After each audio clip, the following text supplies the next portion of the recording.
fast. Connor, what did Coach tell you when Max went down and you wanted to get? Just play confidently. I've worked for it, and I know what to do. I know the guys, and guys have confidence in me, so just go in there and play. What is the challenge mentally when a guy goes down like that and looks like a pretty bad injury? You have to clear that from the line and be ready to go out there and Yeah, obviously prayers to Max. Hope he's doing well. I haven't talked to him yet, but prayers to him. I know he's super strong. He'll get through it. But yeah, I just gotta go out there and do what I know to do, and win the game for the guys. And everybody's, when that happens, looking at me, and so I gotta kind of muscle up and do what I gotta do. What did you see on that play to JJ? It was like that read option. You kind of lofted it over. Can you kind of break down what you saw there? Yes, sir. It was kind of a zone read and just faking block into a go route, and the corner came off to tackle me, and kind of saw it a little late, but got it up to him. And great play. Did you have any jitters going into the game after Max went down? Can you explain like that moment how you felt? Yeah, a little jitters, but our defense was playing really well. Kicking game was awesome, and at the end of the day, I just had to go and play. On that pass, just kind of to follow up, were you planning to run and did you just kind of look up and say, "Oh wow, you're wide open"? Well, I know it's there. I didn't know if it was going to be there. I know I have the option like kind of last second, and he's supposed to shut him off at the last second. So I know I have the option. I kind of was in running mode, and then I was like, I kind of remembered at the last second. What is the confidence that you have on that last possession, knowing just don't turn it over and you can give it to him and he can kick you guys in your way? Yeah, that's huge. Protecting the ball, I didn't do a great job of the drive before, and that we want to put our team in a bad situation. So I know we get as many yards as we can, but protect the ball. Give Noah a chance to win the game. Did Amari recover that fumble? Marion did, yes, sir. Question for Noah, the 52-yarder, that's a career high for you. What were you just seeing, feeling as you stepped up for that? Basically just hit my ball. A lot of people have questioned sort of my distance, my range. So it felt good to get that one under the belt and just continue to work to just hit the same ball every time I go out there. What's your confident range right now? It's pretty high after that game. But how long can you hit one? so in my range, after that I said like 50, 55. With a little bit of wind in the back, maybe 57, 58. So. No, your leg's gotten stronger, right? The last couple of years.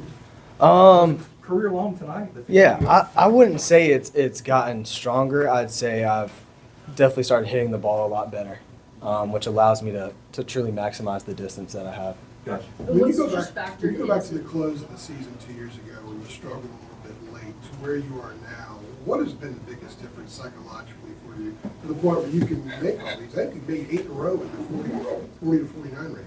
It's definitely just experience. Definitely getting those reps under my belt, sort of pressure situations I don't let get to my head as much as I did that first year. So just continue to build on the experience and just getting those in-game reps and being there for the guys. How's your heart rate when you have those big kicks like that? Is it routine for you now, or do you still get kind of butterflies? You can get some butterflies before you're out there, but when you get set, sort of everything goes away. It gets quiet, and then it's just you and the ball. And that's another thing that just working on not letting your heartbeat get up too high. That's definitely something I've been working on. And those first few field goals seem to just, maintain your composure. Weren't really, celebrating anything afterwards. But that final one saw you kind of take off your helmet and really let the emotions out. Just what were you feeling after that? That was the result of just a couple Minnesota fans just saying some things on the sideline. Sort of reaction to that, but also just the reaction to getting into that position again and making it. I don't want people to just think that it was a fluke in the Duke game. I want it to be something that people trust me to go out there and make those kicks. Connor, take us through the before the Minnesota dude kicks the ball at the end that could have been a game winner. What you're feeling, what you're watching, if you're watching, and then what happens after that when he misses it. Just take us through that whole scene, pre, post. What's going on? I'm just praying the whole drive. At that point, you're looking at the clock, you're seeing if there's going to be time for us to maybe go down and have another chance, maybe at a Hail Mary or something. So you're still thinking, preparing, but also just praying and hoping the defense makes a stop and hoping he misses a kick. Just giving it all to God because they got far enough to where there was nothing we could do anymore. It was not enough time. So you just know you got to leave it all in God's hands, and whatever happens, happens. Did you in any way worry you guys had left too much time after you took the lead? A little bit, but also you want to be a little conservative to protect the ball, but also you want to do what you can to try to get the first down. We were still trying to get the first down, and we might have left a little too much time, but we were also trusting our defense. So. Connor, when you didn't get the initial start, kind of on the sideline, how do you stay locked in that moment and get prepared for the worst outcome of how is that thing? Yeah, I mean, I feel like I still have even not starting, so I have a big role in the team. So, Max come on the sideline, and he's asking me questions. I'm trying to get feedback on what I think, what I see, and so just staying locked into the game, being ready, keep staying warm, and just being ready. What's the feel right now with it? You guys face a lot of adversity. I mean, you're coming, you got people who left the program, in the NFL. You've also got, an hour delay. You're on the road in the rain and against a Big Ten team. What's kind of your fulfillment at this point based on what you just went through? I'm so happy we pulled out the win. It's going to be adversity, ebbs and flows, as our chaplain says, but, we came out on top, and I'm so proud of our team, proud of everybody who worked hard, proud of our defense. They put an awesome game. And I'm just, I'm proud, ready to celebrate with the team. Connor, when you got on the field, you got a true freshman in left guard. You've got a guy at that tackle that did not really play much before. Center never started before. Right tackle never started before. But you have Old Reliable in Omarion. How valuable is it having a guy that the slightest hole there, he's going to get through it. He's going to shake one or two people almost every time. It's extremely valuable. He had a great game. Having him back there, they have so much to worry about. He can do so much. He can catch. He can run. He break tackles. So, I mean, it's a hard job trying to stop Omarion. So it's great having him back there. But I also have faith in our O-line. I know we got some young guys, but I know that they can get the job done. I have supreme confidence in them going in the future.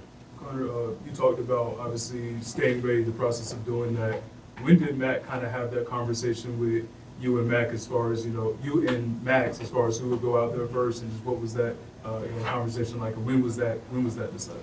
Yeah, I kind of like last week or a week and a half ago had a conversation with Coach Lindsey about Matt's gonna start the first game. So be ready. We don't know what could happen, and a quarterback coach always says, don't be a fortune teller. You don't know what's gonna happen tomorrow, and just keep trucking, keep pushing, and just keep getting better. For Noah, just wanted to see if you had the chance to check your phone. I saw that Drake May posted on X showing you some love. Nice. Have you seen that? Or? I haven't really scrolled through, just texted the people that are the family and seeing how they're doing, and that's about it. All right, he threw in a goat emoji. He said it wasn't any surprise. Shout out Drake. Noah, what were you hearing from the fans chirping around you? Just the typical kicker chirps about how you're not a football player, all that stuff like that. It is what it is. Did it fuel you? A little bit, yeah. I try not to listen to it, but they were getting in my ear a little bit at the end there. Did you say anything back after that last one, or just? No comment. We're all friends. Don't let them beat you. You mean yes?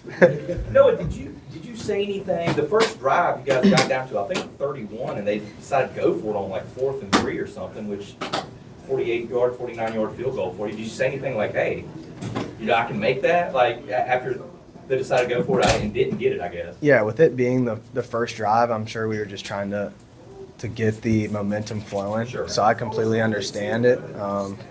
Coach Brown makes those decisions, and I trust his decision making. And he put me out there for 4 more, and that's all I can ask for. And just for Connor, I mean, you've seen the work that Noah's put in over the past few years from that NC State game to great performance against Duke, and now just what have you seen in terms of his work ethic and just consistency? I mean, it's great. I've also like holding a little bit just with backups just in case, and I see how much the kickers work and how much they do. It's awesome. Also, I'm not really sure, but the struggles last year, where he's one of the best kickers in the nation last year too. So, I mean, this guy's amazing. Appreciate what was the discussion like at halftime, where you hate taking the 7-0 lead, but then you guys started backsliding a little bit on offense? I mean, it wasn't going great.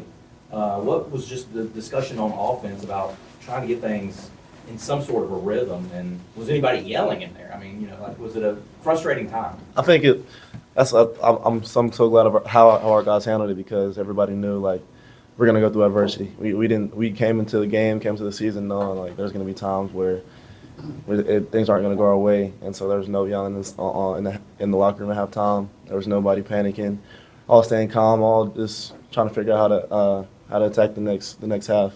I thought it was really good. All right, we good with these two? I have one more quick Go one. ahead. For both of you guys, what was that extra hour, kind of like, I know that's not a ton of time, but how'd you guys, pass the time? Did you take an extra nap? Like, what was the, kind of the 1 hour delay, like for you guys? My parents flew up here, and so I got to talk to them for another 45 minutes. So that was good. Yeah, it was definitely a little frustrating, but I mean that hour flew by. It really felt like we didn't have a delay at all. So yeah, just starting at 8 p.m. It might seem a little weird, but we got adjusted to the new schedule. So Did y'all have to change pregame meal or anything? Just moved it back an hour. Yeah. Everything was back an hour, and then Yeah. there's nothing. Was the food still hot? Food was great. no, yeah. All righty, thanks, guys.